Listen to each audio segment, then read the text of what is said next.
Carlos, bienvenido, buenas tardes. ¿Cómo te va? Jorge te saluda. ¿Qué tal, Jorge? ¿Cómo estás? Buenas tardes. Muy bien, muy bien. Bueno, lo primero es una impresión con respecto al primer paso. Concluye Vudú procesado, su amigo procesado también, Van den Broele con un premio. En fin, me gustaría conocer tu opinión con respecto a esto y cómo te parece cómo impacta en la sociedad. Bueno, mira, justo cayó, digamos, en una situación muy particular, la de Vudú, ¿no? Porque primero era, digamos, vamos a decir así, condena anunciada, ¿no? Por todos los elementos que estaban en el caso, por un lado, por el otro, digamos, un personaje políticamente aislado, porque realmente, digamos, llegó a la vicepresidencia, pura y exclusivamente, digamos, con el apoyo de Cristina, pero sin ningún tipo de consenso, digamos, hacia dentro de la fuerza partidaria, para alguien externo, digamos, al peronismo, por lo menos históricamente, con lo cual, digamos, no tenía mucha alternativa. Y por el otro lado, digamos, justo cae, digamos, en una semana crucial de investigación sobre la corrupción en Argentina con el tema de los cuadernos, de manera que Así es. te diría que es como una especie de, yo te diría una especie de elemento que no hace más que refrescar, digamos, todo lo que ha pasado en los últimos 7 días y las novedades que están habiendo, ¿no? Claro.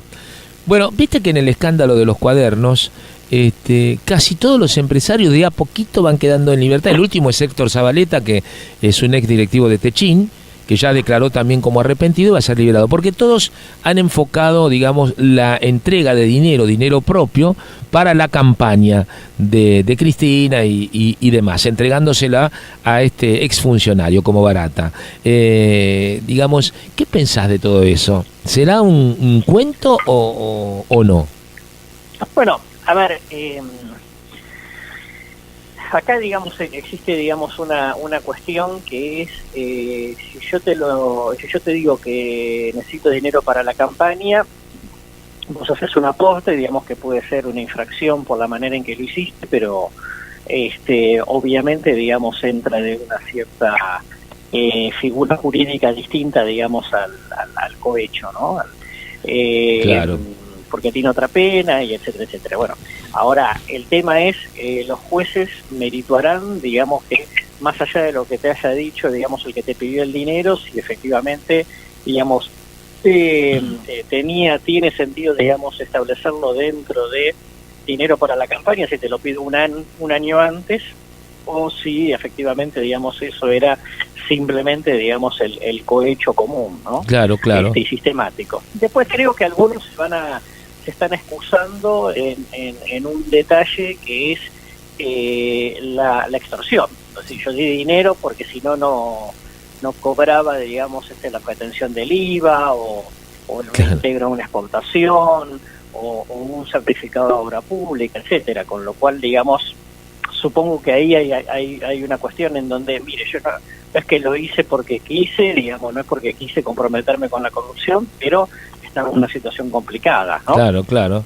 Y me parece que de ese punto de vista yo te diría que ahí que si eso, digamos, que si esa punta, digamos, prospera, puede ser como la punta de un iceberg, porque esto es obra pública, pero la verdad es que había un montón de situaciones dentro del Estado que, digamos, todas las hemos conocido por anécdotas, por lo menos, obviamente. Sí. No con prueba jurídica cierta, de que efectivamente, digamos, había un pedido, las distintas áreas tenían digamos, un sistema de recaudación sistemático, independientemente, creo yo, de la campaña, con lo cual me parece que el argumento de la campaña va a tener un límite, si no todo el mundo se va a poner bajo ese paraguas, digamos, como para evitar, digamos, penas mayores, ¿no? Claro, en el lavallato brasileño ocurrió una cosa similar a lo que está pasando ahora acá, te digo, ¿eh?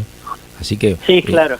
Lógicamente, una vez que se quiebra, digamos, el poder económico, digamos, todo empieza a tener como otro carisma. Sí, ahora, la condena social, tal vez no les importe mucho, pero me parece que ya está dada sobre mucha gente, en especial sobre todas estas personas, ¿no? ¿O no? Sí, eso desde ya. yo te diría claramente, lo cual no significa, digamos, que necesariamente esto vaya a afectar en el corto plazo el núcleo duro del voto de Cristina.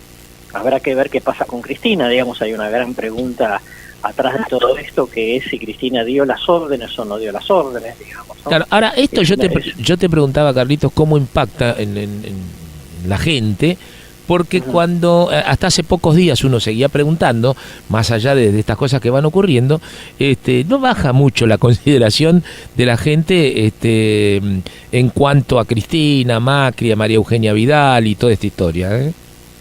Sí, está claro. Bueno, a ver, yo te diría dos cosas. La primera, ¿por qué ocurre eso, digo, no? Sí. La primera cuestión, digamos, en el caso de Cristina, algunos porque realmente sí van a seguir pensando toda la vida, digamos, que atrás de esto hay una conspiración, etcétera, y otros porque realmente, digamos, son conscientes de que la corrupción es como una especie de fenómeno endémico al Estado, a la política, al poder, diría yo, por lo menos en la Argentina, y que, digamos, y que Cristina sí efectivamente haya sido corrupta, pero tan corrupta como Menem y como lo será Macri en algún momento, medio como que si te vas del poder todo se empieza a descubrir, ¿no? Digamos, se empiezan a destapar las ollas. Entonces, me parece que hay una parte, digamos, que tiene una consideración cultural respecto a la corrupción, una naturalización desde ese punto de vista, y por el otro lado también tengamos en cuenta que esto que nosotros seguimos con mucho detalle, segundo a segundo, con toda una serie de cuestiones técnicas que tienen que ver con el proceso judicial, en general, para la mayor parte, la gran mayoría de la opinión pública, digamos, son grandes titulares, ¿no?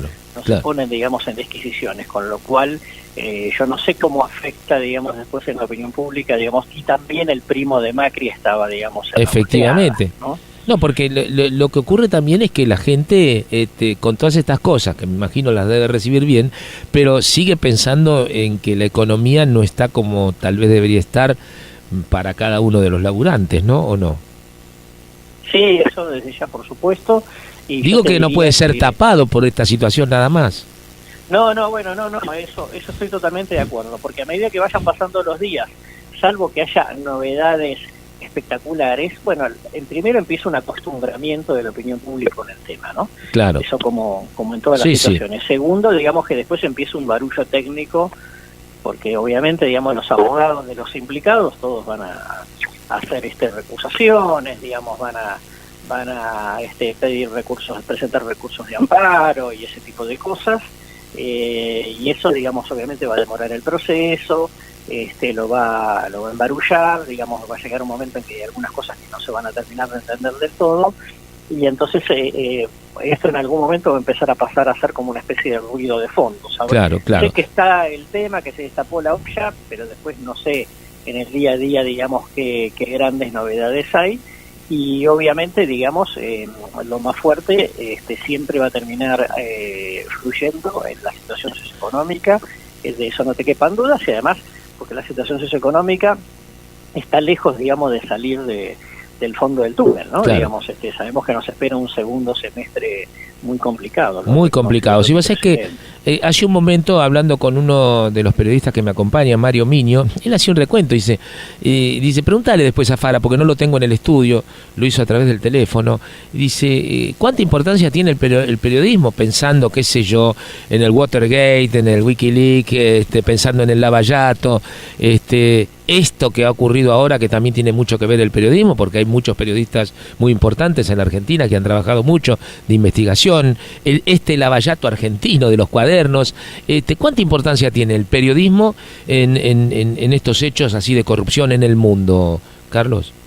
No, lo sigue teniendo, porque el periodismo de investigación, digamos, tal cual parece haber sido, digamos, un poco el origen de esta situación, tienen, digamos, de alguna manera como relegitiman, digamos, su rol en la sociedad a partir de este tipo de situaciones, ¿no?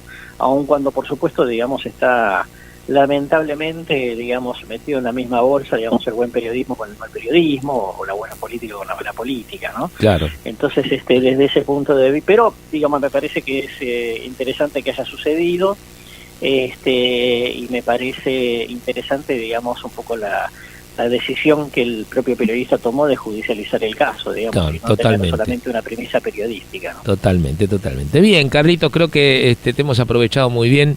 Te agradezco mucho y como siempre te mandamos un enorme abrazo, ¿eh? Igualmente para todos. Gracias. Carlos Fara con nosotros.